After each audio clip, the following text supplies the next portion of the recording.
ఫ్యూచర్లో మీ డాడీ కూడా డైరెక్టర్ కాబట్టి మీరు కూడా డైరెక్టర్ అయ్యే ఛాన్సెస్ ఏమన్నా ఉన్నాయా? యా, నేను ఆల్రెడీ ఒకసారి చెప్పానండి, but not any time soon. ఖచ్చితంగా ఐడియా అయితే ఉంది. ప్రాబ్లీ ఆఫ్టర్ కంప్లీట్ ఒక యాక్టర్గా కంప్లీట్గా సెటిల్ అయ్యాక definitely I'll direct 2-3 films. Okay.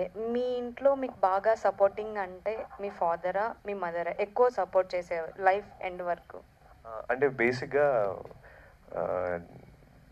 Mummy support ఎక్కువ కనిపిస్తుంటుంది, డాడీ సపోర్ట్ ఎక్కువ కనిపించదు. బట్ డాడీ కూడా సపోర్ట్ చేస్తూనే ఉంటారు.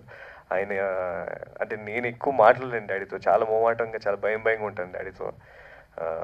బట్ ఫ్రీగా మమ్మీని ఎక్కువ అడగగలను, ఎక్కువ సజెషన్స్ తీసుకోగలను. And my mom is always supporting me from the beginning. Yeah, so I have to say mom. Okay. డాడీతో మూవీ చేయకూడదని ఎందుకు డిసైడ్ అయ్యారు అసలు? అంటే ఇట్స్ నాట్ లైక్ చేయకూడదని కాదు, ప్రస్తుతానికి చేయొద్దని. బికాజ్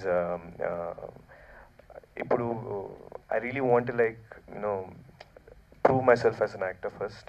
సోలోగా నా ఓన్ టాలెంట్ కొంచెం నేను ప్రూవ్ చేసుకున్నాక, అంటే పూరి జగన్నాథ్ కొడుకుతో ఒక సినిమా వేస్తున్నారని కాకుండా, నెక్స్ట్ టైం ఏదైనా సినిమా వేసేటప్పుడు పూరి జగన్నాథ్, ఆకాష్ పూరి ఇద్దరు కలిసి ఒక సినిమా వేస్తున్నారు అనేలాగా వినిపించడానికి ట్రై చేస్తున్నాను. ఓకే.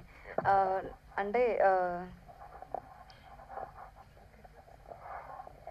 So hi, hello. నేను సెకండ్ క్వశ్చన్ మిమ్మల్ని అడతా. First question I just want to ask, please. Specially for mens అన్నారు కదా, వై నాట్ ఉమెన్స్? ఇప్పుడు కోర్స్ ఉండొచ్చు, బట్ ఆర్సీకి ఒక పర్టికులర్ ఫ్యాన్ బేస్ ఉందంటున్నారు కాబట్టి వై నాట్ ఉమెన్స్? ఇప్పుడు అనుకుందాం మేడం, మా స్టోర్లో వచ్చేసి 200 మోడల్స్ ప్లస్ ఉంటాయి. ఒక అమ్మాయి వచ్చింది అనుకుందాం, ఆ 200 మోడల్ మొత్తం చూసేసి ఇంకోటి ఏదైతే